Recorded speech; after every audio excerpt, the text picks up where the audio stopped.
What's the crack, everybody? You listen to the Discus Lariat Collective podcast. I'm your host, Warren, here with Daryl. Today we're just gonna. What? I thought you said it's popping. So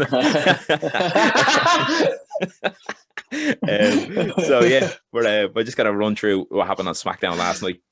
Gonna try to keep it short and sweet in case we have to eat these words later. But I'll just rattle off the card then. So to open the show, Daniel Bryan come out, cut a promo saying basically he deserves to be in that match. The Universal title match, pretty good promo. Won't go too in depth, but he did kind of say something that straight away fucked me over in the back of my head. He was like, I want to earn a title match by having a rematch for the title with Roman Reigns. So maybe he just fluffed up his words there, but it slightly confused me, I won't lie to you. Then after that, we had the first match of the night, which was Nakamura and Rollins, which was a rematch from Fastlane. Rollins picked up the win again. Really good match though as well, so we'll touch on that. After that, then we had Biggie and the Street Profits against Apollo Crews, Otis, and Chad Gable. 6-man tag. Crews, Otis, and Gable picked up the win in that one, with Biggie eating the pin from Apollo Crews, which could be a sign of the times. We also had a KO show, Kevin Owens with special guest Sami Zayn. This was pretty good as well. Yeah, just a small little chat kind of thing, and still kind of pushing the fact that Sami Zayn's being robbed and there's a conspiracy against him. And then it led into Owens against Mania. Owens against WrestleMania. He's taking on everyone. Yeah, he is. Not what I do. The KO show. So it's Owens against Sami Zayn at WrestleMania 101, which is going to be an absolute banger. Them boys have killed each other all around the world now at this stage. So, whopper. Safe bet for WWE. Like if you don't know who to put up against, bang, go back to an old storyline. Yeah, that's it. You always have that history there. So, we also had Bianca Bella against Natalya. Nothing special, but Belair picked up a much needed win as well because she's been kind of eating pins and stuff lately. And then we had an attack by Sasha Banks afterwards. We also had Rey Mysterio against Dolph Ziggler. Just kind of, one guy of each tag team. Mysterio surprisingly picked up the win over the tag team champion, Dolph Ziggler. And then to close out the show, we had Adam Pearce making the decision on the WrestleMania main event, which he ended up going with Daniel Bryan getting added to the match. And we now have a triple threat match between Bryan, Edge, and Roman Reigns for the United States Universal Championship at WrestleMania. So, in terms of a show overall, I actually didn't mind it. The in-ring stuff I thought was very good last night. But yeah, it certain things, as I said, like Daniel Bryan's promo felt a bit out there at certain stages. What else? There wasn't much that I didn't like, to be honest. There was a very funny part with Rollins getting the swing backstage off Cesaro as well, which was gas. But overall, didn't really mind it. What do you think of the show? Yeah, overall, I thought it was actually a really good show. Usually you kind of get that show nearly the last week, like the last show just before a pay-per-view, but like to say, there's another 2 shows left? Yeah, it was really good. Hopefully they don't drop the ball now. They keep on rolling with a good SmackDown next week and the last one then. The points that I got out of that last night, Montez flying over that top rope was an absolute sight to behold. Apollo Crews as well, that angle slam kind of yoke with the pin. Very, very surprised that he actually just picked up the win. So yeah, as you said, very promising going into Mania. He's after getting the win clean. And Otis and Chad Gable, my God, like they just every week just better and better and better. Especially Otis. When he just picked, was it Montez Ford or? Yeah, he went to jump over him or something, wasn't it? And he caught him in midair, was it? Something, I can't remember. Yeah, he caught one of them, and just slammed him. That was deadly. And then Chad Gable's suplex as well. That was pretty cool. Yeah. Crisp, to say the least. Yeah. Crisp Chad Gable. That's what they should call that, lad. They should, yeah. They actually should. Did you... The zigzag as well. Oh, the zigzag, yeah. Petty Faloo. I don't know. I don't know. It was... Like seeing what he's trying to do, I don't know if he got all of it, but it did look. I know what he's trying to do, and it did look all right. It did, yeah. Let me see. What else was I going to say? In terms of the main event picture now with the triple threat, a lot of people obviously said it was going to happen. We all had that kind of feeling, especially the way they've kind of booked Daniel Bryan into the thing.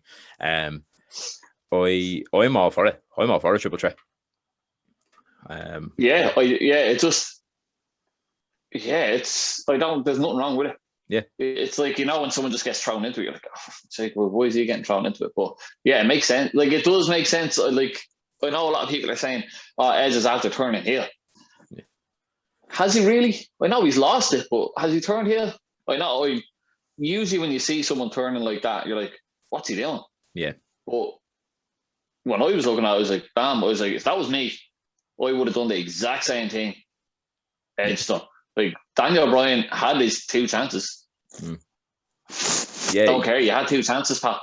You dropped the ball. You had how many years before Edge was here to keep on going for that, and you didn't get it. And now all of a sudden you're trying to just take his slot.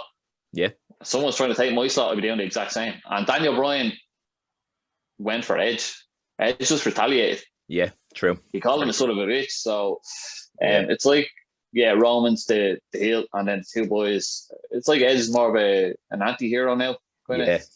But I'm not trusting Daniel Bryan. I'm not saying no way. I don't think he's the face in this. No, absolutely. I think there's a little bit more to come out of that. Yeah, I think it'd be cool if they turn Daniel Bryan heel. Especially if, for example, if they do decide for Roman to keep the belt at WrestleMania and you'll always have that kind of, oh, well, Daniel Bryan might have attacked Edge or left Edge Lion, and then that's how Roman Reigns retains. Do you know what I mean? That kind of thing. And you could set up Bryan and Edge, and there's a lot of kind of variables which I like. That's why I like these multi-man matches. But I do think, Daniel Bryan would be more on the heel side than the rest of the boys, to be honest. Yeah. He, like, at the end of the day, Edge is just protecting what he's furious over. He's after working so hard for it. Yeah. And now he's after coming back, and a lad who's after getting 2 chances already bottled it. Yeah. And now he's getting another one that, like, for no reason. So deadly storyline. I haven't felt this invested in like a storyline or in characters since going back to the Ruthless Aggression era, probably. Yeah, it's a really good build, this story. Yeah.